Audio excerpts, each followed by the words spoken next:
in the beginning of our number 4 podcast too. Oh, Guess it'll be a tradition.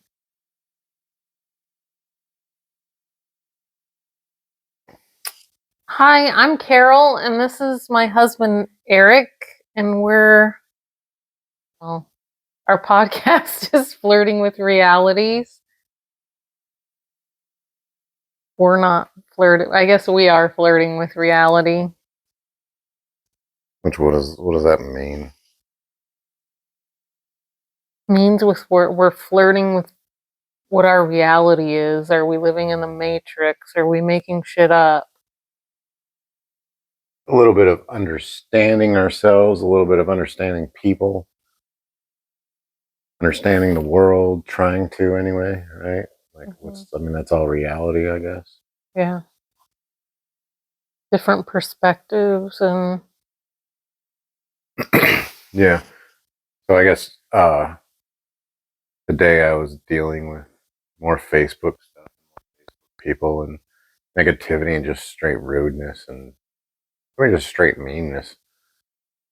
And that's when you kind of caught me at the gym when somebody just commented, and I was like, I told you my analogy was, it was like I was gone to prison. I've gotten in a lot of fights and I've been picked on, and now I'm just hardened. Now I'm just like fed up with it, I guess. But I was thinking about it while I was at yoga, and I was thinking about, like, I like it. I like the challenge because not only am I going to deal with it, but I'm going to deal with it in a positive way. And I enjoy the challenge. So everybody's picking on me. It's the E24 guys again. Like, those guys are such dicks. But they're picking on me because of my spiked wheel bolts, which I get. They're kind of like a non-standard, non-traditional look.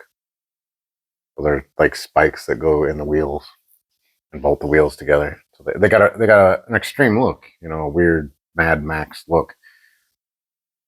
And people just don't like it. It doesn't fit in with their narrative or whatever. But they're picking on me, and this one guy is.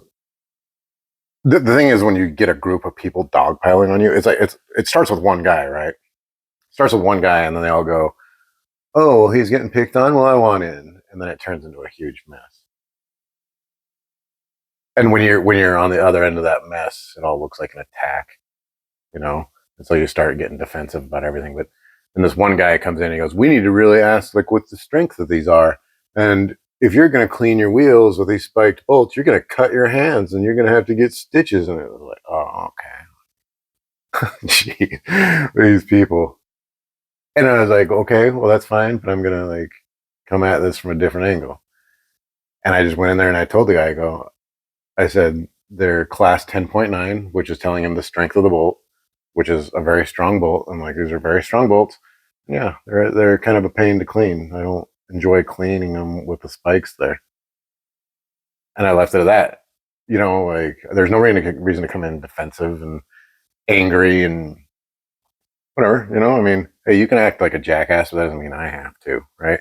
Yeah, for sure. But the point is I'm accepting the challenge. And not only am I going to come at them with kindness, but I'm going to learn to manage my feelings, because that's my job, right? It's my job to not let people get to me. And the thing is I need this to happen because I need to understand people. I need to understand myself, and I need to understand how to control my emotions. And so that's why I was just kind of thinking about it. I want this. This is a great thing for me. Like, dealing with these people constantly is a great thing for me. So I'm actually enjoying it in a way, because I'm gonna conquer it, and I'll figure out how to deal with these people. But it just because I'm complaining about people. I posted more wheels and those I have these brown goldish wheels that I showed you, and and I was wondering how rare they are, and I think they're super rare. But I was asking the groups how rare they were, and it's just hilarious the answers you get. Like some people are like, "Oh, it looks like it's just brake dust. Looks like somebody hasn't cleaned your wheels in a long time." But it's hilarious because that wheel is obviously painted, and then there's lines where it's been polished chrome. So it's like this guy thinks that this wheel has gotten brake dust on it with a perfect polished line of where it didn't get brake dust. You know what I mean? It's like yours are a crazy comment. And then there's another guy that's like, yeah, it's got oil on it. But anyway, the point is it's funny to hear these people say such ridiculous things that are so far out there. But then when they're attacking me, like for some reason, I feel like they're justified and they're right and they're like, I got to defend myself. But it's the same thing, right? Like if you're attacking me, you could be the same guy that says like, oh, it looks like it's got brake dust on it. You could be just as crazy. Probably are. But I guess anyway, that's where I've been looking at things from a different light and how to deal with super crazy people and how to, more importantly, how to deal with myself while I'm dealing with super crazy people. Pretty awesome. Super awesome. Surprising. Yeah. Yeah. What about you? Anything going on? Yeah, you're not catching me on a good day to like talk about what's going on. I'm pretty tired. I can't even think about what's going on. I was on social media all day. That was the big event of my life today. Super draining. Yeah, maybe. Yeah. Well, something that we were talking about a little while ago in the kitchen that I thought was interesting was we're talking about what to talk about tonight, and we kind of have a list of things that we saved if we ever need to come up with something. And you were bringing up like, well, what if? Well, I guess what you bring up is like how to get people to eat healthy, or how to get people to care about eating healthy, or about taking care of their health, or simply getting people to take vitamin D is a challenge. So how, if they can't take vitamin D, how can you reach them? Like I saw that show on how intermittent or fasting can pretty much heal you. So this is amazing news. But am I going to go tell a bunch of people that can't even take vitamin D that if they get cancer, they could possibly heal themselves by fasting? yeah. And so I guess I thought it was interesting because my take is like, I mean, imagine people listening to this. I think when you run into people like us that are like diet and exercise, and everything, like shut the fuck up. Like we've heard it, and it's. I mean, at some point, I think they have a point where it's our obsession, but the thing we're having a hard time thinking about is more. I mean, this is your life, and it is so important, and society is in such a bad spot. But I guess I started thinking about it, and I started thinking about, I go to the dentist. The dentist is like, "Are you flossing 3 times a day?" I don't know. He's like, "Well, you're gonna have a problem with your gums if you don't floss 3 times a day." I just don't care. There's not like it's just not. I don't know, but I guess I'm just trying to understand. Like, there's people that just won't care, and like, so why don't they care?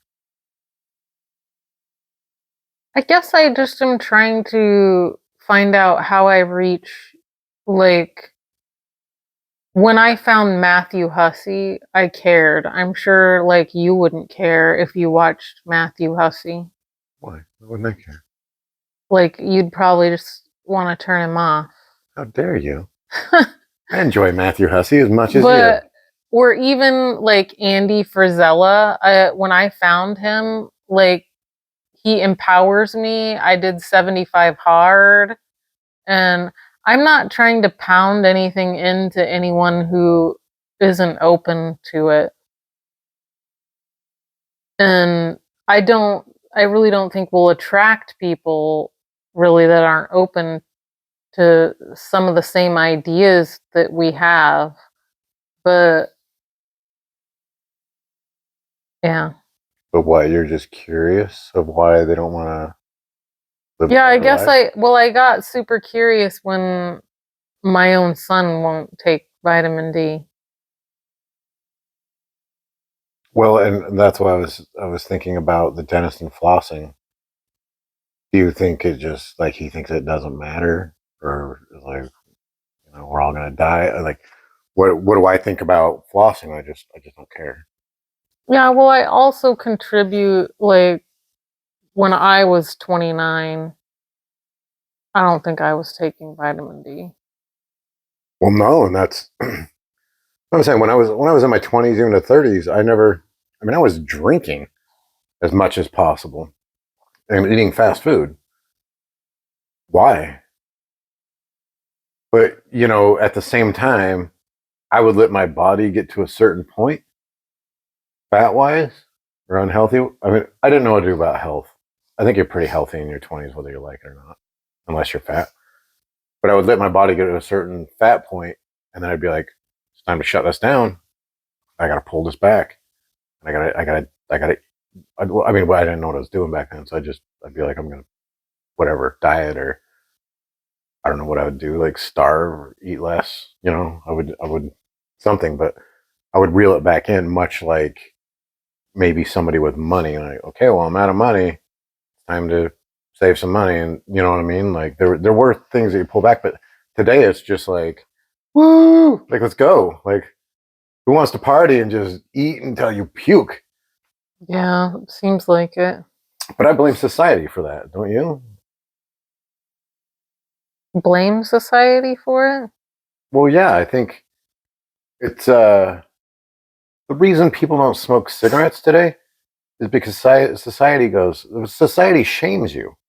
Society goes, that's gross. Like you smoke, that's gross. And nobody wants to be shamed. I mean, there's some hardcore smokers that power through, for sure.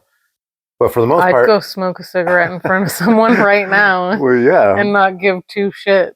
yeah. So, but that's what I'm saying. There's some hardcore people, but most people are sheep, and they want to be popular and they want to be likable. And so, if somebody looks at them, and they go, "Oh, you smoke? That's gross." They shut it down. They're like, "Well, I'm not going to smoke anymore because I don't like this feeling of everybody shaming me and not liking me." And so that's why less people smoke today. Maybe they picked up vaping because it's not shamed, but shame is the reason that when. But being fat, you used to get shamed. You used to get called a fat ass or fatty, or like people would tease you, and maybe not even tease you, but your friends would be like, "Dude, you're gaining some weight. Like, let's reel it back in." There was a thing, but today nobody talks about it. It's not a You don't tease people about it. In fact, it's like people try to make it acceptable. There's people on TikTok, I guess, that they're like, "Hey, I'm fat and beautiful," and it's they push for acceptance, and that's a huge part of the problem. In fact, I feel like I can pinpoint the point in time when we flipped and we became non-fat shamers, and we became fat accepting, and that's when I think it was Tyra Banks, didn't she have that talk show? And I remember she made an episode and she's like, "This is me, not photoshopped, and look at my fat ass and enjoy this fat ass." And then everybody's like, "Yay, she's a fat ass." And she was like making fat, and like, listen, like, yeah, you should be accepted for your natural body, but you need to put some effort in this. I remember that she had gotten like some shitty publicity of being seen in a swimsuit, and that's why she did that episode. And I mean, maybe that I don't see that as like changing the world.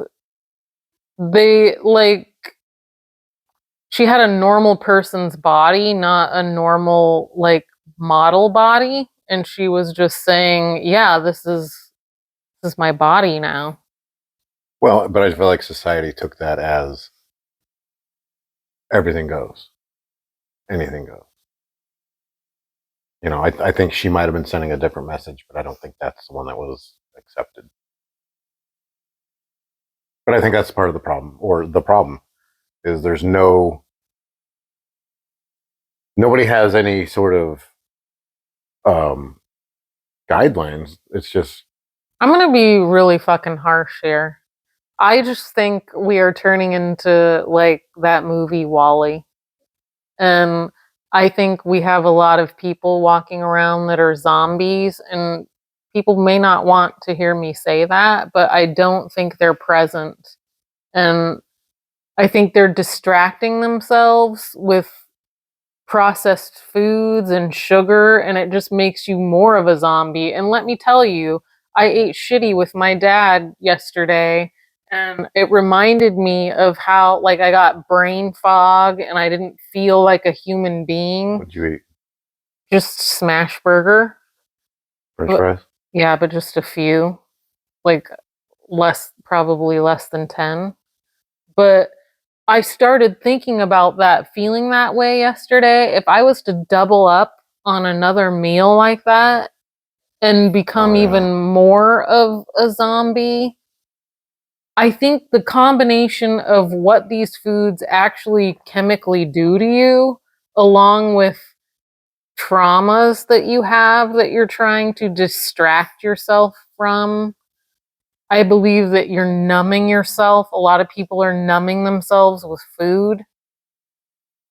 And like, I don't even think people are thinking properly. And I wasn't thinking properly off one shitty meal that I had. And I mean, that wasn't really even that bad of a meal. Yeah. I mean, that's a super interesting point because, you know, I can take myself back to before I started getting into diet and exercise. And I think if you look at just the example of going to the gym, anybody who's been to the gym will tell you, I mean, if they actually worked out, when they left, they felt great. And, you know, I think that's why you and I go all the time, is because, like, you feel really good. But if you can understand, like, you went to the gym once and you felt good, what if you built on that and you went the next day and you felt really good, and the next day you went really good, and the next thing you know, your norm was just good, like you just felt good all the time. And that's pretty much what you're talking about, right? Is these people don't feel good. Their norm is feel bad or feel normal, or I don't know how you want to call it, but that's just going to the gym. That's just exercise. You're talking about food on top of that, which is, if you eat good, I mean, it probably takes a lot, you know, a lot longer than the gym, but you probably got to eat good for a week, and then you start feeling something like the gym good. You know, you start feeling the benefits from eating good. It could even be a meal, right? Like Yeah. if you ate like cucumbers and tomatoes versus fish and chips, you're gonna feel totally different after I that think meal. there's a process of like purging that old shit out of your body, though. I really do. Yeah, but I guess I'm just crediting your point. Is the gym changes your mind permanently if you go regularly, but so does food. And so, where are you if you're eating like crap and you're not exercising? Where are you? I mean, I think what we just said, like, it's provable that you are in a totally different spot. And so, yeah, I mean, like, just where are you? Like, you know, but then we started going. The problem is we're those people, we go too deep and we look into this other stuff, that Roundup stuff. Yeah. You know, we watched this video on Roundup and how it destroys the gut to blood barrier, and it also destroys the brain to blood barrier. And so they linked it with autism and cancer and all this All stuff. sorts of problems. But Low yeah, testosterone. everything. everything. But basically, so if your brain to blood barrier is compromised, I mean, you could be getting really dumb. But I don't know. I guess maybe I shouldn't bring that up. But that's a whole different subject because you could be eating healthy and still have to deal with that. But sugar, like all this other stuff. Like we had a cheat meal on Sunday, and I felt horrible for like 2 days for one meal. It was one meal, and I've been eating good. I have a cheat meal a week. I ate good. I ate good for whatever 6 days before that. Like a meal hangover.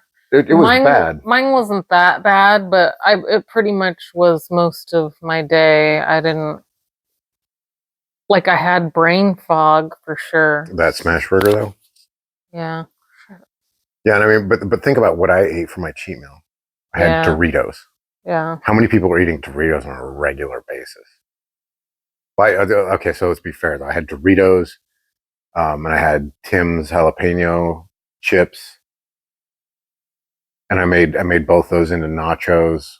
I had cheese and Doritos and Tim's jalapeno, and that does sound like a lot of greasy chips.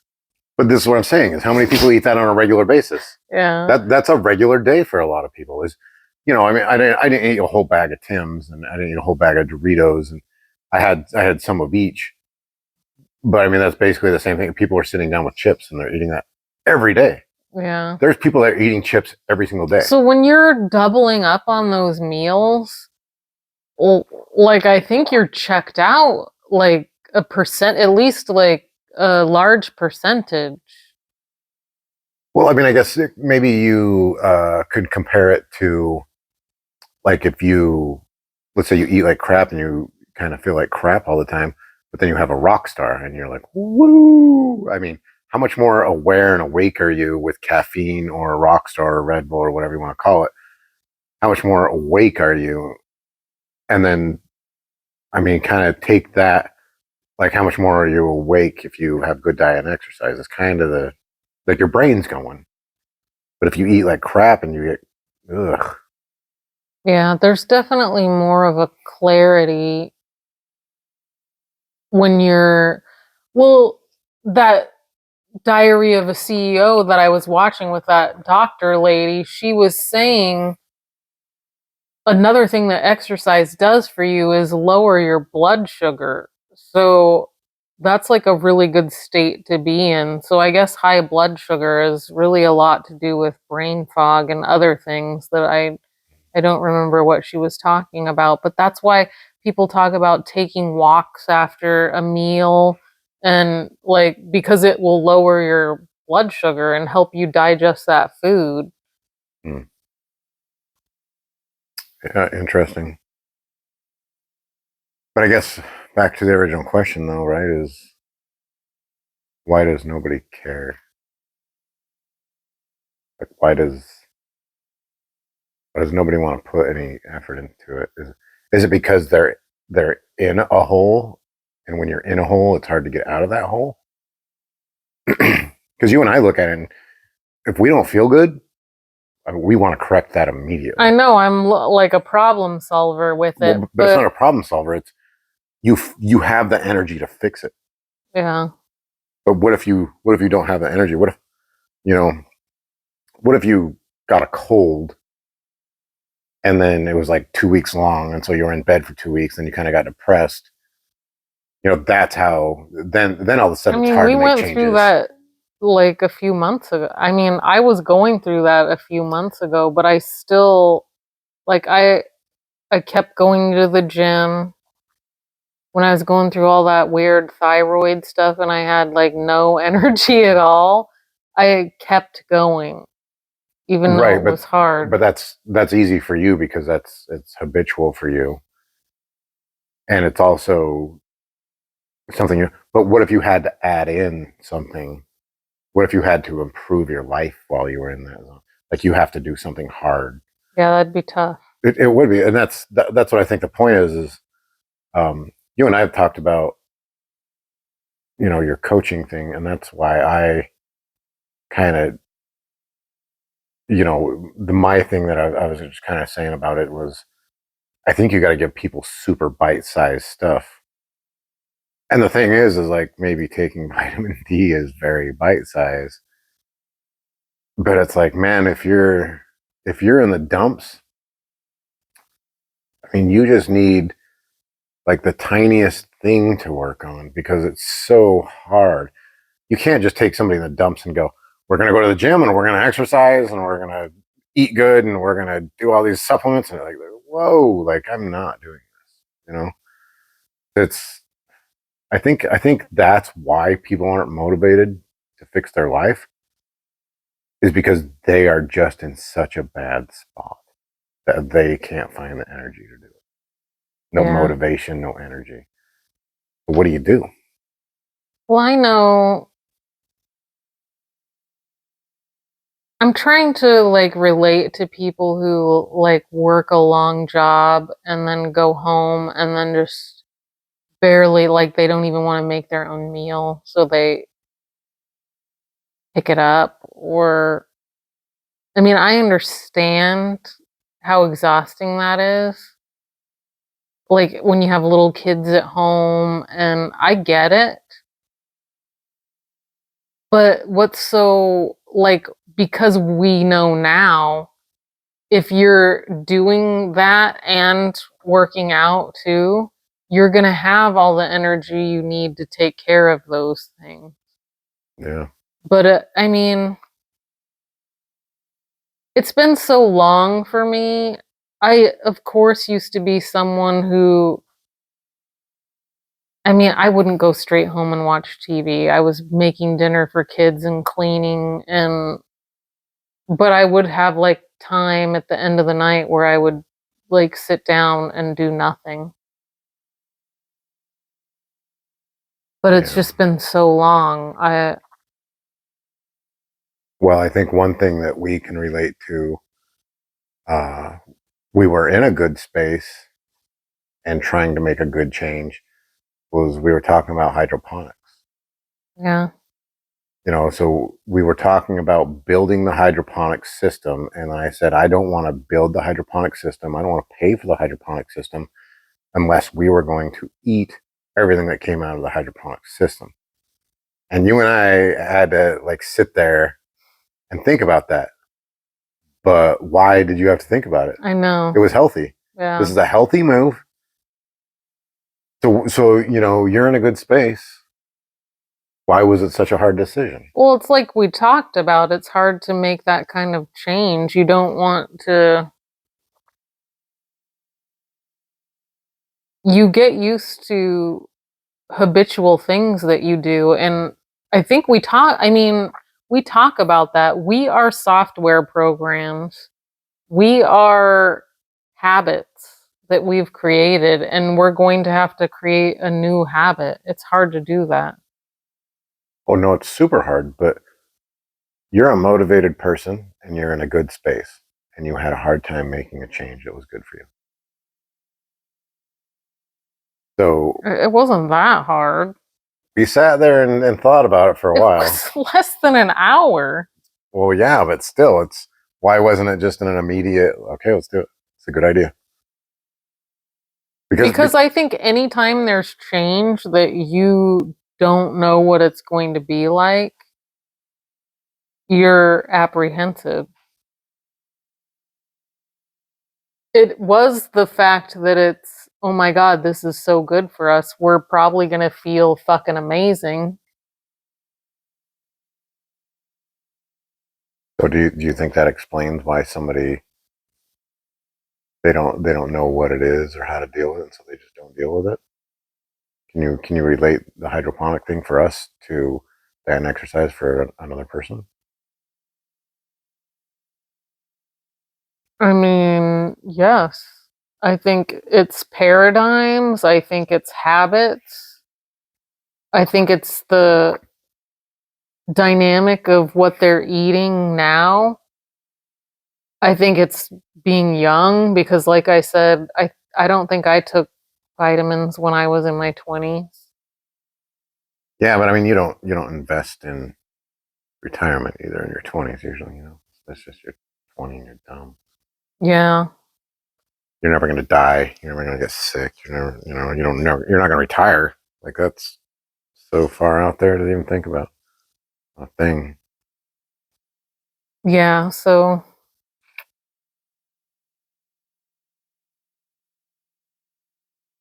Yeah. So I don't know. It's, I mean, I guess I get it is a problem, but what about, determinism? What about destiny? Does that play a part in a lot of people's lives where they just have a destiny to be this unhealthy human that just comes here for a little while and then dies? It's just that's what you are. yeah, for sure. Especially what if, you know, I don't know how much of a conspiracy theory it is, but, my thoughts on it are that there's a good possibility. I mean, my thing's always been what is the most profitable thing in the world right now? Healthcare. And what can you not say no to purchasing as a consumer? Your health. So has nobody, I mean, like, am I a conspiracy theorist to say like somebody has recognized that and then they're like, well, let's just kind of mess with their food and make them unhealthy? And then they have to pay for all this health care and health insurance. And because I don't know how it was when you were a kid, but I was uh, probably 30 before I even had a doctor or needed health insurance. It wasn't a thing. And then I remember my dad told me, he said, well, you got to have health insurance. And I was like, well, for what? I haven't been to the doctor in 20 years. Like, what do I need health insurance for? But I had babies in my 20s, so I uh, was going to the doctor, yeah, taking them to the doctor. yeah, I can see that. But anyway, I guess my point was, is like when I was a kid, we didn't have health insurance. Like my whole family, we didn't have health insurance. We did. We had 100% coverage. We were Teamsters. Well, yeah, but you got it through your dad's work. It's not like, I mean, today, this is what I'm saying is today you have health insurance because there's a good chance you can get cancer and it's Yeah, you need it. $250,000. Like you Yeah. have to have it. Yeah. But I think that's the point I'm making is I think 30 years ago you could just run the risk. You could just see how it goes. I see what you mean. And there was a good chance you were fine Yeah. without it. But maybe a good idea to get health insurance. But today, like, you get health insurance because you're like one situation from, I mean, you go get an MRI, was that $10,000-$20,000? Or, I don't know, but you have to have health insurance. But anyways, so the point is In 2015, it was like $8,000 for me. okay. But that's my point is like, so health insurance, those guys are making money, doctors are making money, pharmaceutical companies are making money. Like it's got to be the biggest moneymaker. And so if you make people sick and you make everybody purchase more of your products, I mean, kind of makes sense to me. So I mean, you can sell so many TVs, and then somebody doesn't have to buy a TV.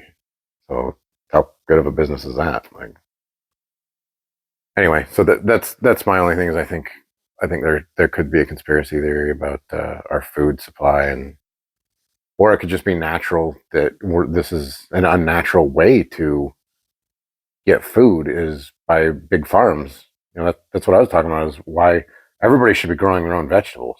Yeah, And I then, think so. well, and then that takes the load off of factory farming. It makes it so all these people aren't providing for everybody. I mean, that's what I'm saying. We're going to get a hydroponic that takes up, well, what, 8 square feet of the house? Like 8 square feet is, you could do that in an apartment. You could do it anywhere. And we're going to see how it goes. But what if you could just grow all of your vegetables in 8 square feet? And it would take a load off the world, take a load off everything. And then after that, man, if you could find a way to like grow your own meat, gather your own meat somehow, do factory farming that way. I don't know. Plus, it'd be healthier, but it's everything we're doing right now is just a big problem. We've just solved the crisis of the environment with farming and I mean, I'm sure it'd cause other problems to not have farmers growing vegetables. I mean, you can't solve one problem without creating another. But oh, well, having farmers out of work is the first problem. yeah, no, I think there's a lot of problems. Point is, I think you need to get back to growing your own food, and I don't know. Well, I mean, there's the concern of what sort of, I mean, with this Roundup thing, like, how good are your vegetables that you're getting from the store anyway? Well, yeah, that's one big deciding factor for us, right? We're like, why the food you're getting from the store is not good, hurts the environment. I mean, there's a lot, and then what if you can't get food anymore? Yeah. I mean, it's just self-sustaining. Seems like it's the way to go.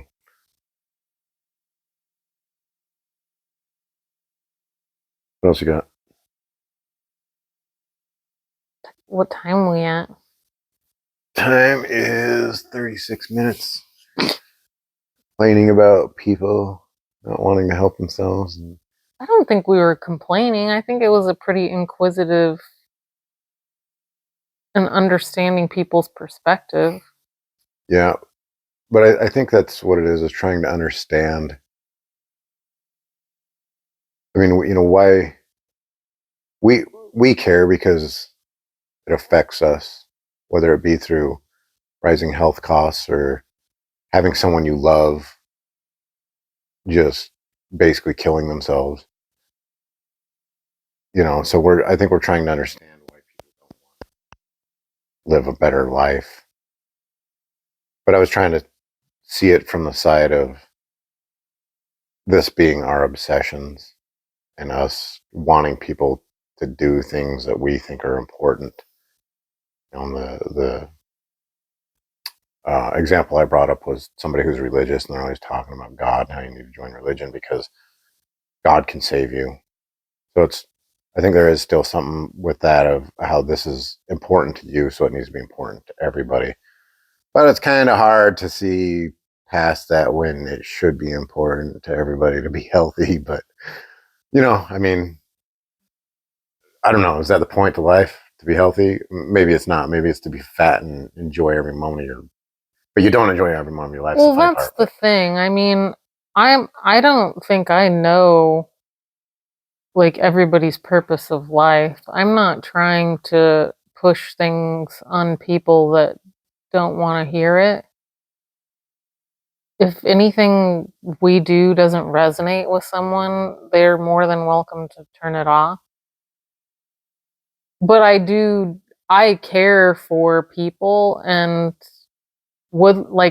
I'm just inquisitively trying to, like, if there's something that they need to hear that could, like, trigger them to help them, I would be happy to help. But I don't think we're pushing anything on anyone. I think it's just from a place of caring that we know that this lifestyle can give you energy, and if that's what you're looking for. Well, and I think we've talked about this in the last week, where I think we pretty much came to the conclusion that the problem is want. You have to want. And what I was just saying about I know some people with the idea that they want to live every moment of their life with pleasure. And so maybe that's why they're eating ice cream for every meal. But the irony is that is not how you get pleasure. Pleasure is by like restricting yourself from eating ice cream and Scarcity. having ice cream once a month, every 6 months, every year. Willy Wonka and the Chocolate Factory, like Charlie got a chocolate bar once a year for his birthday, and that was the most amazing chocolate bar ever. That was pleasure. He felt so much pleasure. But then, what is it, Augustus Gloot or whatever? He's eating 40 chocolate bars a day. He doesn't care. He's getting no pleasure. You remember his name? I don't know if that's his real name. I think it might be. But that's what I try to tell my kids is if you want pleasure, you hold back. You don't let yourself have everything. Like for you and I, we don't eat pizza. Maybe we can have our cheat meal once a week. When we do have pizza, it's amazing. Yeah. It tastes so much better. But then I take my kids out to eat and I'm like, do you guys want pizza? And they're like, I'm sick of pizza. So sick of pizza. It's like, there's no pleasure. It's the opposite. It's you do things you don't want to do and you don't do things that you do want to do. That's the secret to life. Do everything you don't want to do. There is something with having a scarcity mindset that brings a lot of pleasure. Yeah. But that's what I was going to say. Is I know some people that say, well, I want to be pleasured. Life's short. And so they eat pizza or ice cream every day. But that's what I'm saying. The joke's on them because that's not how you find pleasure. I think that's just it, though, is everybody has to find out for themselves. And if they never find out, then that was their determinism or destiny, whatever you want to call it. Yeah. And it really just boils down to want. You need to have some self-reflection and look at yourself and say, well, I don't feel good. Life could be better. How do I make life better? Like I want to make my life better. Yeah. And if you don't want to make your life better, then I mean, okay. I mean, it's a weird thing to say, but you just don't. There's no drive. But that's what I was saying before is I think when you're depressed and you don't feel good, there's no drive. Yeah. But I don't know. At the same time, I've been super depressed in my life and I wanted to make it better. I just didn't know how. I've always wanted to, but I've never known how. And I don't know. I mean, I'm sure people told me I needed to eat better and not drink alcohol and stuff like that. And I just couldn't hear it. That's another thing too. It's like I think we unfold in layers and you're only able to hear things as layers are pulled back one thing at a time. Just like I've known my entire life I was a perfectionist. It didn't hit me the way it hit me until I had that course with those guys because I just wasn't. The business course. Yeah. You got to explain it for the business course that I took with Aaron Doherty and Matt Frazier and Vic something.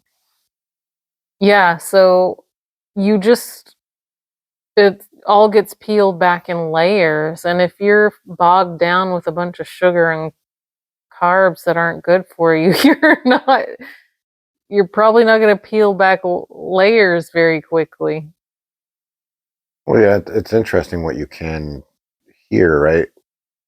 We've talked about, I mean, I've said this before, you could have Jeff Bezos over for dinner and just be like, hey, Jeff, like, how do I become super successful in business? And he could tell you, or not you or I, but he could tell somebody and somebody would be like, he doesn't know what the fuck he's talking about. You can totally see that happening, right? Yes. I mean, it could happen with you. Somebody would be like, hey, Carol, like, how do I get into exercise? And you tell me like, that chick doesn't know what she's talking about. But it's like you don't, but this comes back to paradigms, right?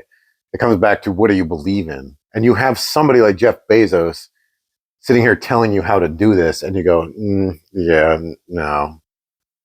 But how many people do that where they will get advice and then they just go, it's crazy, right? So how do you break through that and change your paradigm? Again, is it want? Gotta want, right? Yeah, but we watch all these after school SKOOL programs and they on YouTube. Yeah, they talk a lot about how the world is basically brainwashing us with all the consumption. You're you're getting so many dopamine hits. You're getting it from McDonald's, you're getting it from CNN, you're getting it from Facebook, Instagram. I mean, I think it's going to be hard for people to hear things when they're so distracted with all these things. Yeah. Well, I mean, talk about that was another thing they were talking about on that after school is dopamine and how it makes you feel like crap. So not only do you have diet and lack of exercise, but then you have dopamine that's making you feel like garbage. How many other things are you doing that makes you feel like garbage? Well, we have to be 100% transparent. We've dealt with Facebook on several occasions where like we were like, "Oh, we're quitting Facebook." And then the next thing we know, we're both on it. And then we totally like quit Facebook for like a year, or I don't even know how long it was, but it was a long time. Like I deleted all my social media for a long time. And it was because, I mean, we were two people who knew we still know it can happen and it still can happen to us. Oh yeah, it's some weird addiction and some weird machine, and you're so easily tricked into going back. That's so if healthy people who know it's happening to Oh them yeah. can get tricked into looking at it, then What about an 8-year-old girl on TikTok just going they have next, next, next, next, no next? chance. No chance. There's no chance. And what if that's habitual and you've been doing that your whole entire life? You've been watching TikTok since 5, and now you're 25. You wouldn't know what to do without it. It'd be like when we were kids. I had a friend that just had the TV on all the time. That's just what he did. And it's what was normal to him. And I think TV is the original Facebook. That's what I say. There used to be people that used to drive around with their cars and they'd say, "Kill your TV." That used to be a thing. People used to be like, "Don't watch TV. Like, go outside and play, or talk to somebody, or do something." TV used to be known as a bad thing. Now it's just no. We don't even When I was a entertain that. kid, I can't think of any friend that I had that just watched TV. Uh, yeah, I think I had plenty. Yeah, even going to people's houses, we didn't even touch the TV. Yeah. Well, there was a lot less entertaining stuff on back then too. Well, another thing too, in Alaska, you only had like 3 channels. If you didn't have cable, you weren't really watching TV. Yeah, I think you had to have cable with Nickelodeon and MTV and stuff like that. Yeah, it's a lot to think about, like what people are the consumption. There's so many things to distract you from living your life. Yeah. I mean, what would be a step like if you had somebody who's in the dumps and they're a zombie? Like, what? I mean, do you have any thoughts on what you think would be a first step into becoming I don't know, whatever you want to call it, a more enlightened person? Well, I would really need to delve into what like. Are they on their phone all the All the time? time, yeah. That would be my first suggestion, is just an hour after you wake up and 2 hours before you go to bed, put it down, because that's gonna help you have less social media and help you with your sleep. So that'll knock off 2 things if they do just That's step number one for you. yes, Mm. for sure. Because that social media can make you really like I was on it today and I don't feel good. Yeah. Well, we both talked about that, how we both spent too much time on social media today, and it's like, oh, I'll just. And mine's for business. I'm not on there Yeah. consuming, and so I can't even imagine what that would be like. Well, in defense, I think it'd be way easier to just be a consumer rather than, as a business, I'm putting products on and being vulnerable and having people just beat the crap out of me. So that's pretty rough. I think it depends on the person. I think some little girl might have a pretty rough time on well, maybe. Yeah, you're probably right. social media. It might be like an equivalent feeling. Yeah, comparing herself and telling herself she's fat or dumb. Or everybody's life looks glamorous and amazing, and she's like, what the fuck? My life is nothing like this. Yeah, you're right. Different battles for everybody, for sure. But yeah, you've had your fair share, for sure. I think you're a pretty brave, courageous guy, and you've handled it really well. And I think the thing you came to today is amazing. But it's going to be something that's going to propel you to just learn from it and react from a place of kindness. And well, it's to me, it's a little bit like you watch a football game, and sometimes you don't know who you're rooting for. You know what I mean?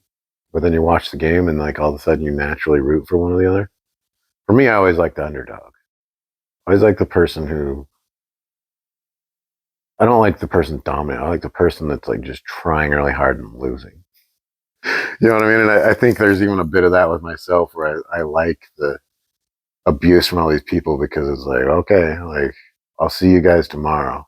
Like, you guys better like pack a lunch, because I'm gonna come back, and you better bring your insults tomorrow, because I'm gonna be here. I'll be here like 7 o'clock in the morning. See you guys then. And I'll be back the next day too, and I'm gonna wear you guys down, and I'm gonna beat you up. So I appreciate the challenge that way too. So we'll see him at 7 in the morning. And there's nobody more persistent and annoying than I am. So they've got some lessons to learn. sure, they'll learn a lot. Yeah, I'll teach them. What do you think? Is that good? I think that's good. Okay.